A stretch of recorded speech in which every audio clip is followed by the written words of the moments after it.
Hey, good evening. Welcome to Foreigner in the Philippines. We had a busy day today.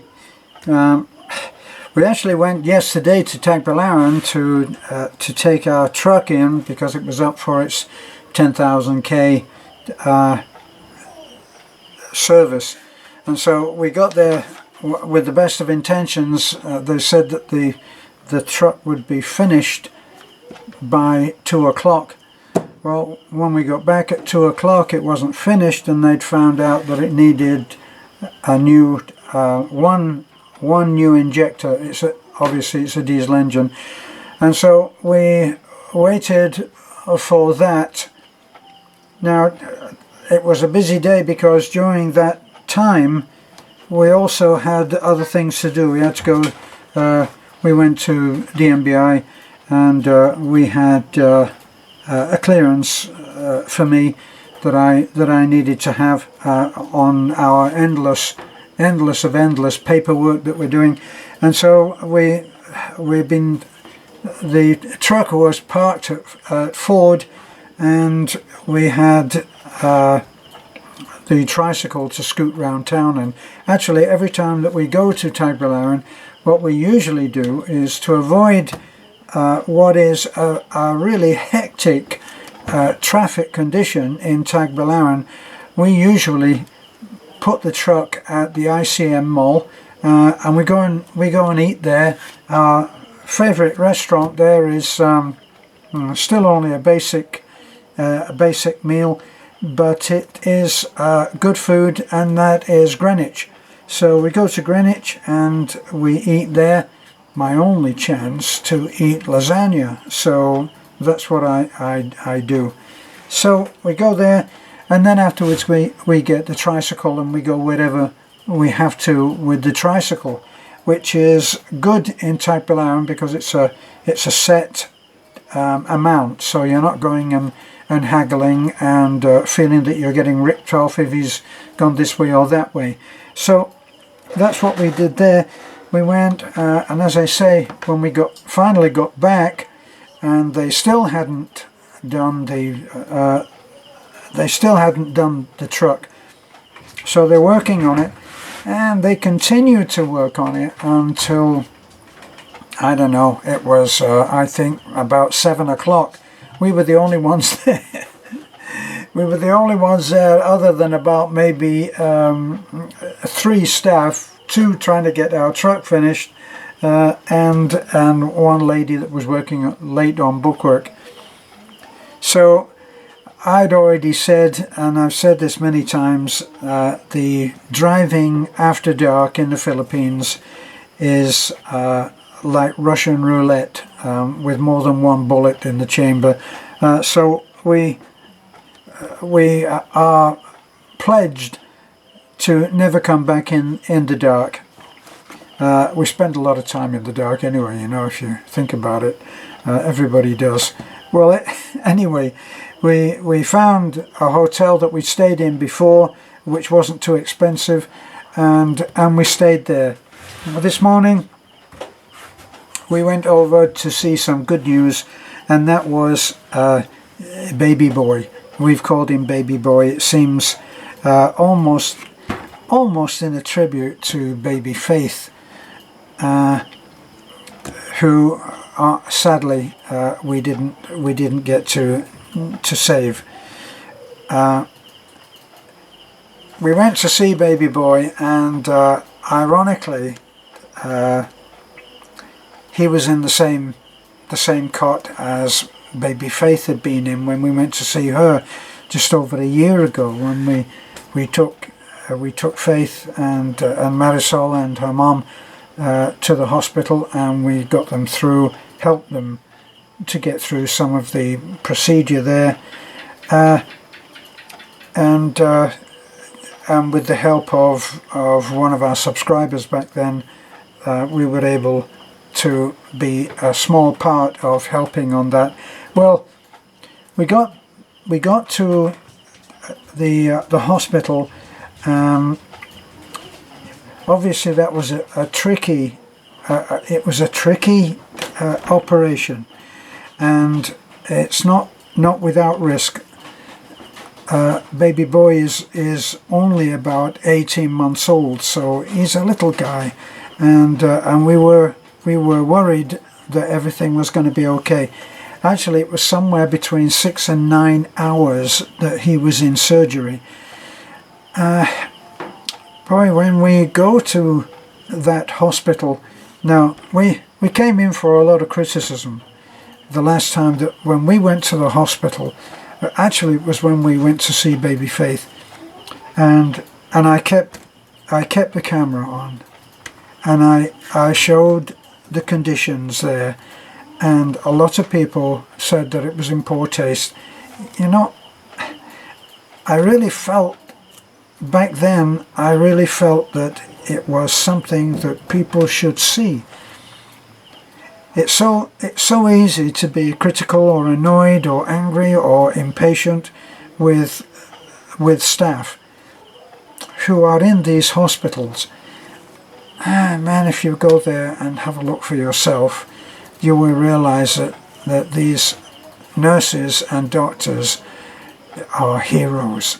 They are doing impossible work under impossible situations. The hallways, even the opening, what would you call it? What we would call in the West, we'd call the foyer. And even as we walked through that opening foyer reception, like a reception area, what possibly had been a reception area, had, I think, 6 beds in there. And what they'd done is they separated something that was like this big, and then they'd made a narrow hallway with curtains, affording the patients some degree of privacy. Well, I didn't make a video. I wanted to make a video of what I was seeing, not from an expose type of thing, unless you count showing people the conditions that are here that need help with. I saw people in the hallway, on cots in the hallway, both sides. You thread your way through a narrow corridor, if you like, to get to where you need to be. Now, I passed a doctor with nurses in attendance, and they were doing some kind of procedure with electronic heart recording stuff. It's a very fleeting thing. You're walking past and you don't like to be staring, so you only get a glimpse of all of the gear that they're there, and this is in the hallway. So it's like suddenly being dropped into the middle of a MASH movie, you know, where they're working under impossible conditions. That's impossible conditions that they're working in there. And we finally went to the nurses' the nurses' place where the nurses are in doing some of the administration, and asked where our baby boy was, and we were directed to it. Boy, in that mass of people, I counted, I think, at least 20 people. There were about 5, maybe 6 beds in the same room, no AC, just one fan fighting its way from the ceiling. And we found baby boy with the partner of his mom. His mom was in Alturas getting some stuff that they needed. We were there not to effect the surgical procedure. I've forgotten. Let me ask Beth what that foundation was. It's a Chinese name. Juqi. What? Juqi. Shuki? Juqi. Suchi. Juqi. Juqi. sounds like Tzu Chi to me. And they had stepped up. Heaven knows how they found out about Baby Boy, but they stepped up and paid for all of the doctor's fees and all of the hospital fees too.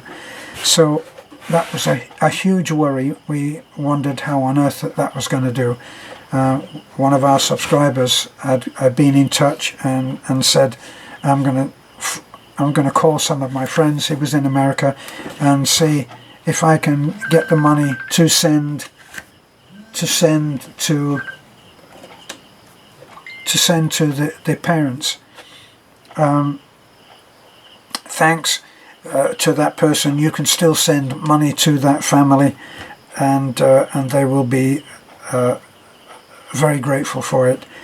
Not to us, because we're not allowed at the moment to solicit funds. When we go around to a place that is as chaotic as that hospital is, boy, we wish that there was more that we could do. It's difficult when you're actually trying to help people who have so little. It's difficult when you then go on social media and find out about what people do with their money, and not to be judging, but I did see that one movie star had paid $20 million for a watch. And I'm just thinking what could be done in almost any of the third world countries with $20 million. Even though I know that particular actor has actually done quite a bit in terms of welfare work, especially down in from that last catastrophe that was in New Orleans, and he was down there and he did some great work. But then I just saw that, and it just seemed such an odd thing that people can be dying in another part of the planet, and someone is paying $20 million for a watch.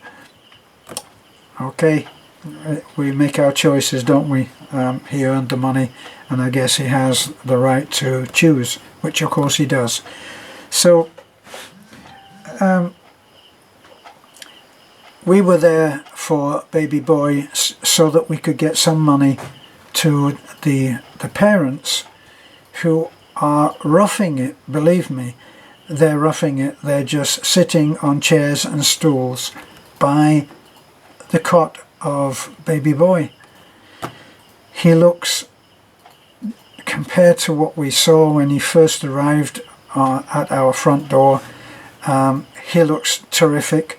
You would think that he has a scar, which will be a scar of some degree, and it's about here, going along this line, because that's where that swelling, whatever you want to call it, was taken out, and that's gone now. And they did an incredible job. I was just so impressed. You have to admire the people that studied enough to be able to do that kind of work on someone's face and have the courage to be able to do it. So that was our day today. It was pretty full. Once we had seen the child, we got back. We had a trip back. It usually works out for us to be 3 hours. 3 hours drive from Tagbilaran. We went straight to Taliban, to the hospital, to see Michael. Well, that's another video. And yes, it's 12 minutes, so Beth is already giving me the nudge to end off. So thanks for looking in. That was our couple of days, really. And as always, we're glad to be home. No place like home.